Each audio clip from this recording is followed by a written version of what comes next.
Welcome to A Closer Look. I'm your host, Linda Fontaine. Today, my special guest is Dr. Randall Bell. He's an author. He's written a lot of books, his latest being Post-Traumatic Thriving, The Art, Science, and Stories of Resilience. And he's coming to us all the way from Southern California. Thank you for joining us today, Dr. Bell. Oh, Linda, it's great to be with you. Thanks. Well, tell us about this last book. You've written a lot. Now, this one sounds very interesting, and it sounds very current for what we are going through today, especially. Talk to me about that. Sure. Well, it was an accident, honestly. I started this book 10 years ago because I have kind of an interesting career, or at least I think it's interesting, but I studied disasters. I've worked on the Bikini Atoll nuclear weapons test sites. I worked on the World Trade Center Flight 93 crash site, Hurricane Katrina, O.J. Simpson, John Benet Ramsey, all these hundreds of cases I've worked on for decades. And I'm an economist to begin with, but I started to notice, Linda, that I found the people behind the statistics more interesting than the economics. And I also noticed that I had this unique access to sit down and talk with the people that were in the headlines. And so I did. I sat at board tables and kitchen tables and coconut tree logs, and I listened to people and what they were doing to kind of work through this traumatic situation that they were in. And the book is packed with wisdom, but it didn't come from me. I just simply listened to people that were really kind of working through this stuff.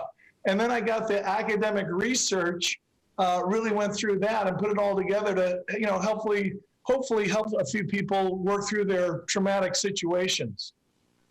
Wow, that is amazing. And I found that it was very interesting when I was going through scanning the book that you use these little vignettes of people's stories, and you found this common thread that I guess one of the things you said is you can dive or thrive, dive, survive, or thrive. Or all three of them. And these all had a similar, strain that went through them. Talk to me about that. Sure. The book has three sections, like you just said, dive, survive, and thrive. And, I also say in the book, the problem is not the problem. The problem is, dealing with the problem. In other words, when you got a tragedy that hits you, whether it's death, divorce, disease, destruction, disaster, whatever it is, afterwards, you got choices. And some people choose to let the whole situation bury them. Some get back on their feet. That's very admirable. But some people, the people I focus on in the book are the people that use the situation and the energy from that, trauma to do something really fantastic that they wouldn't have done otherwise. That's the whole point of the book, is to kind of tap into that energy and do something really remarkable. Well, how can we do that? If we, what if we're just stuck in the dive, and survive? How do we thrive if it's not something that's already in us? How can we bring that out? Yeah, there's nothing to be ashamed about being stuck in the dive situation or phase for a while. The problem is you don't want to get stuck there. And also you want to go through the survival period. You don't want to jump ahead to thrive, or you won't genuinely heal. But it starts with two principles. One is our breathing. We have a parasympathetic nervous system, which is basically fight or flight. That trauma gets us into that mode. But we can literally switch the switch in our brain's chemistry to the sympathetic nervous system, where we calm down and we start healing. So I talk about the science of that in the first phase. And the second one is people that dive or only survive are usually missing an ingredient. That you got to tell your story. You cannot bottle this stuff inside. It may be an ugly conversation, but you got to find a trusted person and tell your story. Yeah, that's true. That's very true. We've all gone through some hardships in our life that we don't know sometimes how we even got out of it. But sometimes if we have something that we can follow to help us dig out of that, and oftentimes that is talking to someone else, that's one of the key ingredients. Now, can you tell us some of these vignettes, some of these people, for instance, that were going through hardships and then became inspirational and were able to thrive? Yeah, sure. I'll tell you about JC. I met JC in San Quentin Prison, which is where death row is here in California. He made a very serious mistake as a 17-year-old and was prosecuted as an adult. He got 25 years to life. I met JC. He was paroled after 22 years in prison. And not kidding you, Linda, I just went to his college graduation. He graduated with honors, and now he's on track for his master's and PhD. That's post-traumatic thriving. Another example, you might know of her, Jerry Jewell. I went to high school with her. Jerry was a star on the Facts of Life TV show a while ago, and she was born with a disability. And I knew this in high school. Well, she had these natural ingredients to thrive, and not only starred on that TV show, she's spoken at the White House 3 times, and she just did a movie that's on HBO. So those are people that have actually taken these principles and put them into work. There are 15 chapters, and there's also, which align with the 15 steps you kind of have to take to go through that path. I'm just trying to make people aware of that process, because there's a lot of great science that backs it all up, and kind of get on a healthy healing path.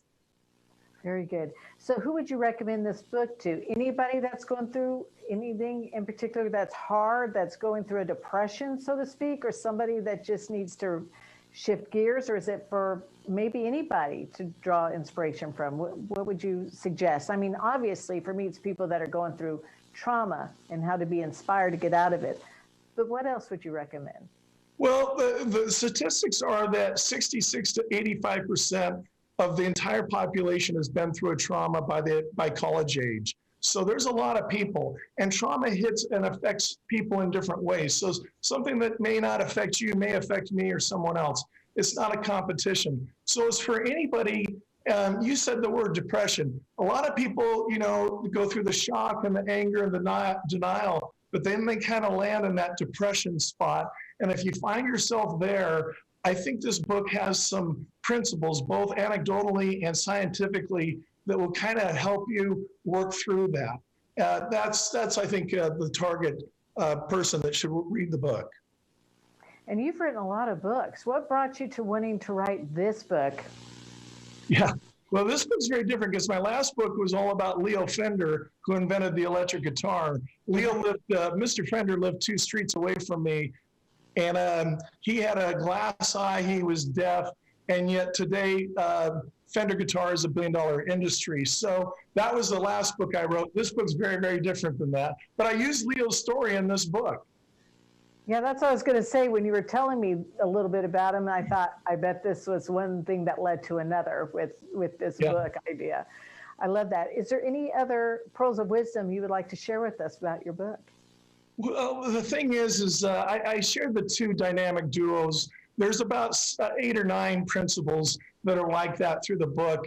Ultimately, you want to land in a place, and it may take a year or 2. I told you about JC. That was a 2-year process to take him from an angry, macho kind of guy to a guy that was healthy mentally and could do those kinds of things. But ultimately, you want to land in a place where you're not triggered, where you have a memory of your trauma, but it doesn't trigger that nervous system we talked about and get you full of anxiety and get you angry and that kind of thing. That's the goal of trauma. We don't want to forget about the trauma. We just simply want to get to a healthy place where those memories don't take us down in our day-to-day lives today. True.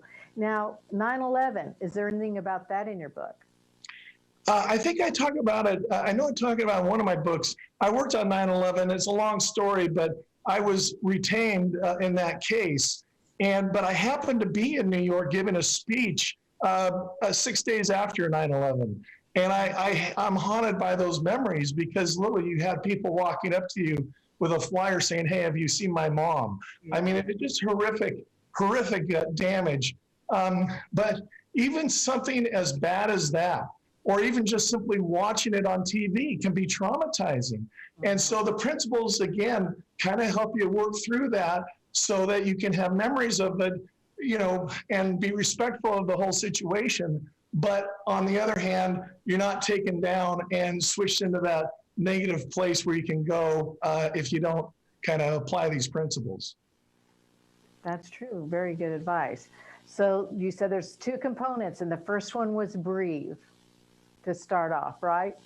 Yeah, Linda, can't make this stuff up.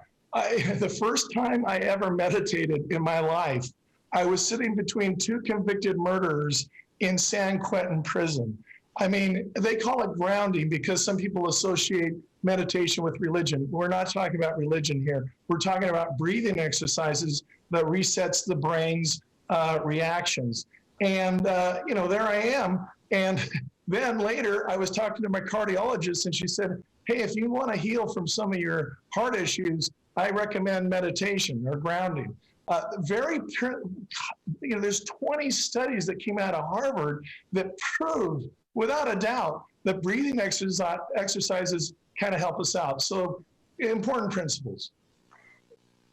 I agree with you 100%. It's amazing what they say meditation can do, just breathing. So we'll start right there with breathing. Real quick, we only have about 30 seconds. How can we get a hold of your book? Oh, go to drbell.com, go to Amazon, the book's right there, Post-Traumatic Thriving, or any bookstore, has it. It's everywhere. Very good. Thank you so much for spending some time with us today, Dr. Bell. Again, that's Post-Traumatic Thriving, the Art, Science, and Stories of the Resilience. Thank you so much. Have a wonderful day. Stay warm. Lucky you in Southern California. Thanks, Linda. And we'll see you with another episode of A Closer Look coming up.